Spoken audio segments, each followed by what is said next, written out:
एक मैं आपको एग्जांपल देता हूँ। कितने लोगों के क्या चल रहा है तुम्हारी लाइफ में, बताओ मेरे को। तुम्हारी लाइफ में क्या चल रहा है, क्या चल रहा है, किस प्रॉब्लम में हो तुम, बताओ मेरे को। इधर आओ, आगे आओ, आ जाओ बाहर। सिर्फ एक जने से पूछेंगे, बाकी बैठ जाओ। हाँ, क्या है? मुझे अपने परिवार के बारे में बहुत चिंता होती क्योंकि वो बहुत कर्जे में है। आपका परिवार कर्जे में? कौन? बाप? पूरे फैमिली। मम्मी पापा काम करने जाते हैं बाहर और कर्जे में हैं? जी। कितना कर्जा है?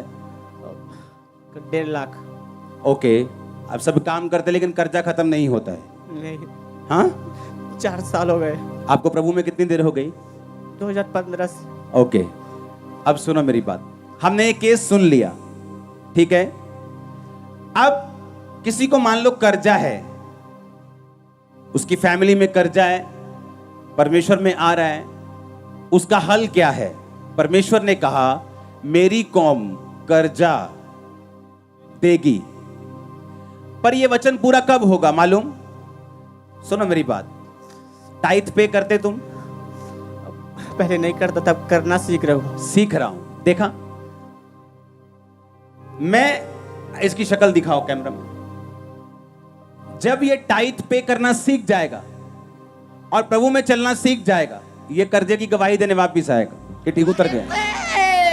सुनो, अब ये कर्जा है ना, ये प्रेयर से नहीं उतरेगा।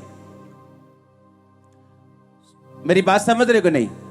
ये बिब्लिकल, मुझे अपनी परिस्थिति को बाइबल से ढूंढना पड़ेगा कि ये कैसे जाएगी। बाइबल कहती है जब तू टाइथ देता है, कोई दुनिया की ताकत तेरी बरकत को रोक नहीं सकती। मैं तेरे, वहां लिखा फल कच्चे नहीं झड़ने दूंगा। फल का मतलब क्या? तेरे प्रोजेक्ट्स, तेरी जॉब, प्रमोशंस, तेरी ठेकेदारी, तेरे आने वाली चीजें, मैं उन्हें कच्चा नहीं रहने। लोग बोलते हैं भाई साहब करियो प्रेयर, अब काम बनने वाला ही हुंदा नाले खराब हो जाता। वो लोग जो टाइथ में और प्रेयर में पक्के हैं, उनको ऐसी प्रेयर्स कराने की जरूरत नहीं पड़ती।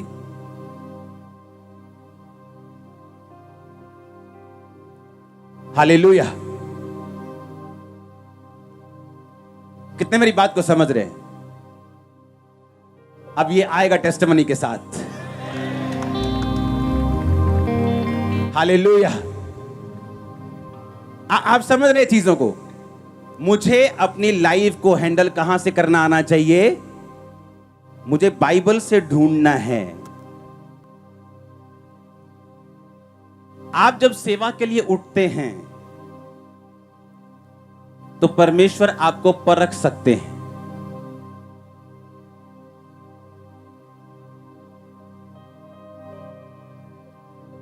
मूसा को जब परमेश्वर ने बुलाया, चल मूसा भाई आ जा भी, ਆਪਾਂ चलिए किथे छुड़ान वास्ते इजराइलियां नु मिस्र चों। और रास्ते में परमेश्वर ने मूसा को मारने की कोशिश की। खुद ही बुलाया, खुद ही मारने की कोशिश की। उसकी पत्नी ने ढूंढा कि ऐसा क्यों हुआ। मालूम हुआ कि उसके बेटे का खतना नहीं हुआ। यह बड़ी ध्यान से सुनने वाली बात है आप लोगों के लिए। जब परमेश्वर एक पास्टर को विजन देता है, परमेश्वर चेक करता है कि इसका विजन मेरे प्रेम से बड़ा है कि छोटा है। सुनो, देखो, एक बंदे का केस लिया तो सब रिलीजियस क्वालिफाइड हो रहे हैं। परमेश्वर के दर्शन को जो पास्टर्स लोग हैं, वो बीच में सैंडविच बनाना है। उसका क्या बनाना है? ऊपर क्या रखना है? परमेश्वर। नीचे क्या रखना है? फैमिली। बीच में क्या रखना है? विजन। ऊपर परमेश्वर का मतलब यह है, अगर सेवा नहीं भी है तो प्रभु से प्यार करो, प्रार्थना करो लोगों के लिए। क्या दिक्कत है? आप प्रभु से प्यार करते हो ना। कुछ लोग सेवा से इतना प्यार कर लेते हैं कि चाहे प्रार्थना बेचते हो, चाहे सब कुछ बिकता हो चर्च में, तो भी अपने आप को क्लियर करने की कोशिश करते हैं पुलपट पे आके। पता है क्यों? क्योंकि उनको परमेश्वर से प्यार नहीं है, उनको सेवा से प्यार है। प्रभु से प्यार रखना उसको ऊपर, सेवा को बीच, फैमिली को नीचे, ये सैंडविच बना के रखना। जब आप परमेश्वर को यह दिखा देते हैं कि तेरी सेवा जो है तुझसे ऊपर नहीं है, वो फिर से प्रभु आपको दे देता है। आप मेरी बात समझे कि नहीं?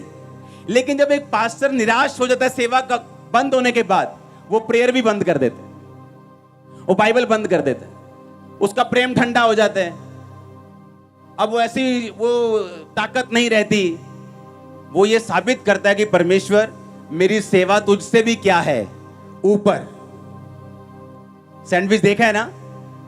अगर ब्रेड के ऊपर ही कुछ मैं लगा दूं और पकड़ने में दिक्कत होगी, अच्छा नहीं लगेगा। वो नीचे होना चाहिए ताकि उसे पकड़ सके। परमेश्वर, सेवा, फैमिली, ऐसा होना चाहिए। सुनो, परमेश्वर परख सकता है, लेकिन अगर आप परमेश्वर में खड़े रहेंगे, वो फिर से आपको सेवा वापस दे सकते हैं। वो आपकी प्रेयर को सुनेगा, आप प्रेयर करेंगे, परमेश्वर मुझे रूहें बचानी है, और सेवा कभी बंद नहीं होती। कई जगह गैदरिंग होना बंद हो सकता है, लेकिन आपका मुंह थोड़ी बंद कर सकता है कोई। जाओ इंटरनेट पे, जाओ लोगों के घरों में, जाओ घर घर जाओ, नगर नगर, मोहल्ला मोहल्ला, इंटरनेट के ऊपर जाओ, लोगों के पास जाओ, रिश्तेदारों के पास जाओ। सेवा कहां बंद हो सकती? 12 प्रेरितों को मार के भगा दिया वहां से, बोलते सेवा बंद हो गई। ये देख लो, बंद हो गई। ये देख लो, एक एक इवेंजलिस्ट बैठे हैं आज लाखों में। आमीन। कितने मेरी बात समझ रहे हैं? कैसे हैंडल करना है? बाइबल से, बाइबल से। आमीन। कैसे हैंडल करना है? कैसे हैंडल करना है? बोलो पड़ोसी को। जब वचन से हैंडल करेंगे तो हल होने का चांस 99.99 नहीं, 100% है। नॉट 99, मैंने कहा 100%, 100। हमारे YouTube चैनल को सब्सक्राइब करें ताकि आप परमेश्वर के गहरे वेदों को जान सकें कि कैसे आप परमेश्वर में बढ़ सकते हैं, कैसे आप दुष्ट आत्माओं से, नशों से, बीमारियों से और वंशों के श्रापों से आजाद हो सकते हैं।